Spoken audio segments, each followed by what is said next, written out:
Watu wenye furaha zaidi kwa sasa ni wananchi, na mbele yetu ni mwenyekiti wa baraza la wazee Mzee Msumi. Kwema kabisa. Sana, mimi namshukuru Mungu tuko salama. Sijui majukumu yenu ya utendaji wa kazi.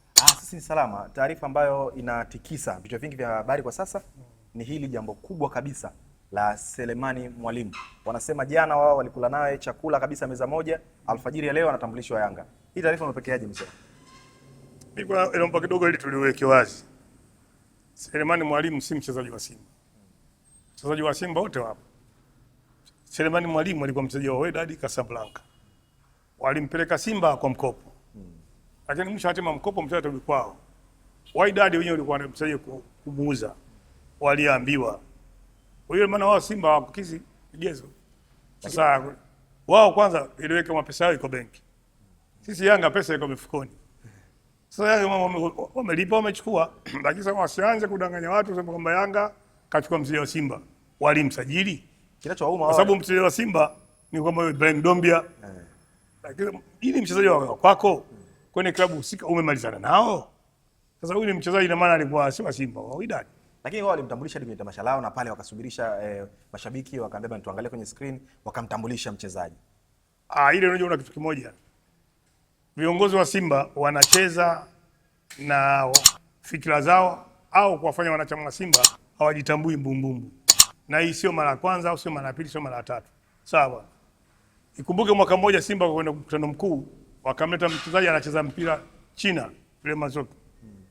Wakasema namuona mchezaji huyu, hebu sema mimi siwezi kuvaa jezi ya nyoka nyoka. Huyu mchezaji kasajiliwa timu nyingine. Huyu mchezaji na mkutano mkuu wa Simba ana mahusiano upi? Akaja akasalimia kabisa. Akaja akasalimia. Lakini kama itoshi, ujinga huu ataendelea nao hata siku ile siku ya Simba Day. Imesimama Mo atakuwa mtoto mdogo alikwenda darasa 3 anajitambua hawezi kile kitu akakisema. Akasema mchakato huu umechukua miaka 10. Sawa. Sijui nani alaumiwe. Pesa iko benki. Naongea na bodi ya wadhamini, yeye nani? Ilitakiwa mkutano ule aongee mwenyekiti wa Simba. Sababu yeye Mangungu ndo anakusanya wanachama na wapenzi wa Simba katika ile Simba Day. Yeye ndio sababu ndio maana walishindwa kumhoji. Hakuna siku hata siku moja kwamba tajiri kutoka hadharani kusema ndio haya. Hivi leo hii lini mmemsikia kwamba GSM akaongea vitu kama vile? Unasema atakumshaka kwamba Yanga bingwa. Hiyo iko kwenye utekelezaji sio kwa maneno. Sasa haya yanakwenda yanajirudia. Sasa wasitafute kwanza wakae pamoja. Na hii kama itoshi, uone hao watu wako pamoja. Akiongea Mutaza anakuja magoli anapinga. Sasa mwisho wake wanachama wa Simba wanaona wapenzi wao wanaweka nje panda. Kwa kweli jambo sio sahihi. Sasa wasidanganya watu kwamba Yanga sije kama mchezaji Simba, Yanga hajachukua mchezaji wa Simba. Mchezaji yule alikuwa wa Wydad. Simba umeshindwa vigezo, pesa yao iko benki. Inawezekana Yanga pesa iko mfukoni, tukatazama kwenye mfuko wa shati kama zana nao Wydad kwamba bwana nenda kule. Ni hicho tu. Lakini hii semaji wa Young Africans Kamwe tayari alishaanza kuvujisha kwamba kuna mchezaji wao mchezaji wetu anafanya nao mazoezi. Maana yake mzee, hili lilianza zamani sana au mipango hii haikuanzia jana? Ni hivi. Ndio ile mchezaji ndio Wydad. Wydad alikuwa anataka pesa, alikuwa anataka maneno. Sawa. Sasa mwenye pesa ndio anachukua, lakini wasemaji hawa mimi siwezi nikaliingilia. Ndio utashi wao vijana wetu. Kwa mfano, niliangalia tamasha la Simba. Wamekwenda kweli Ngorongoro kwenda kupiga picha. Buga maitosho wakabeba na Simba wakawatia kwenye crash wakaleta pale. Yule Makonde akakumbuka siri yake akavaa kinyago, maana wa Makonde ngoma zao za mapiku wanavaa vinyago. Kwa hiyo Abediali siku alikumbuka ule Makonde. Akavaa kinyago watu wakashangilia. Sasa kama wao Simba nguvu moja sio ngawafungulia nao washerekee. Wao nao pale uwanjani. Sasa pale washaanza kupigwa changa na macho. Basi na mengine atakuelewi. Kutokea siku wanawadanganya hiki ndio. Mimi naomba waendelee hivyo ndio uelewa wao. Lakini kubwa sasa tunaanza msimu. Kesho tunaanza ngao jamii. Tunakwenda sasa katika ligi. Niwaombe wanachama wa Yanga na wapenzi wa Yanga. Tujitokeze kwa wingi tujaze viwanja. Kama walivyofanya siku ya Mwananchi. Sababu siku ya Mwananchi Yanga walijaza viwanja mpaka nje wakafungua screen. Na ndio maana hata wale waliouziwa tiketi 300,000 majukwaa yote mawili wakajaza. Sasa moyo ule uendelee. Ile ndio sehemu yetu sasa sisi kuichangia klabu yetu. Haya yote yanafanyikana na yatapatikana endapo sisi tutashirikiana kwa pamoja kusupport viongozi wetu. Mzee, wakati wa siku ile ambayo Simba anafanya tamasha lao au wanafanya ile parade ya ubingwa, walipita hapa Jangwani na wakafanya ambayo aliyafanya. lakini baada ya pale baraza la wazee lilionekana baadhi ya wazee wakisema kwamba wao hawatafanya chochote ila watawajibu. Sasa majibu ambayo yanakuja, wapo wanasema bana, usajili huu ni kwa ajili ya kuwakomesha kwa kile ambacho walikifanya. Kuna ukweli wote kwamba usajili huu ni wa kukomoa kutokana na kile ambacho walikifanya hapa?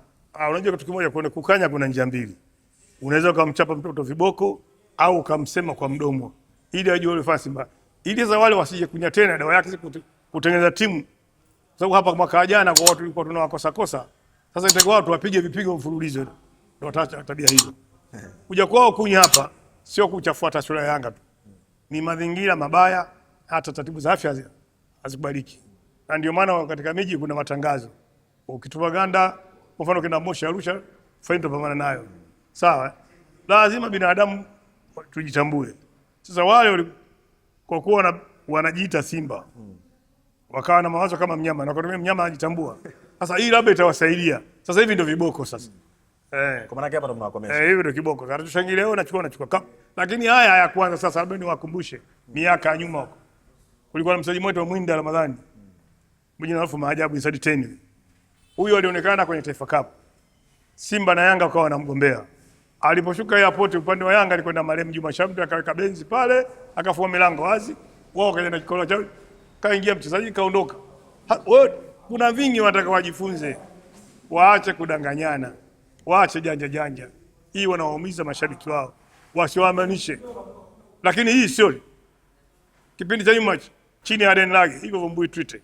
Walitangaza mpaka wakatoa mpaka jezi kwa tamasha lao. Tumeona Mbui Twite akacheza Yanga Afrika. So waendelee hivyo tu. Mzee, kesho ni siku ya dabi au kesho kinapigwa kipute kule Zanzibar. Kutokana na matamasha yote mawili, Simba alipoteza kwenye tamasha lake, lakini pia Yanga alipoteza kwenye tamasha lake. Lakini hii haikupi wasiwasi kuelekea kwenye mchezo wa kesho? Mimi wasiwasi sinao. Sababu mchezo wa mpira una mambo matatu. Kuna kushinda, kuna kudraw, kuna kufungwa. Kama maisha ya binadamu, kuna uzima, kuna ugonjwa, hatimaye kifo. Wao wana timu yao, sisi tuna timu yetu. Yaani kesho tunakwenda kufungua panzia la ligi. Kwa bahati nzuri hii mechi hailali.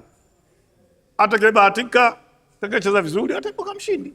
Kwa hiyo kesho kwa upande wako unaona ushindi kwa upande wa Young Africans? Kwanza sisi ndio mabingwa vikumbuke. Kwa msimu tuliomaliza. Na mwaka jana hii vikombe vidogo tulivipoteza hivi. Sasa hii kujaza kabati letu tunavihitaji. Kwamba sasa hivi vikombe vyote mnachukua. Tunavihitaji tena vyote sasa. Na ndio maana tukasema kauli mbiu na mwakani tena. Yaani tena inatakiwa kesho. Mbele yake itafuata. Kukosa ni pango la Mungu. Lakini sifa binadamu yoyote anajua nitakufa, lakini bado anahitaji maendeleo. Ndio maana hata alikuwa Dangote anazidi kujenga viwanda. Kwa hiyo ni kitu cha kawaida. Bwana mzee, shukrani sana. Shukrani, mchana mwema.